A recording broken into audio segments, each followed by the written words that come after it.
ኦኬ አሁን ደግሞ በቃ ያው ቀዝቃዛ አየር እየለቀቁበት ነው ማለት ነው፣ እንዲቀዘቅዝ ኩል ዳውን እንዲያደርግ ማለት ነው። ከዛ በኋላ በቃ በመጋዝ በምናምን ይቆጥራል ማለት ነው።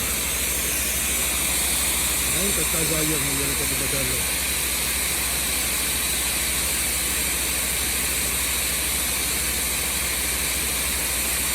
እንደምታዩት አሁን ዙሪያውን ገጥሞታል።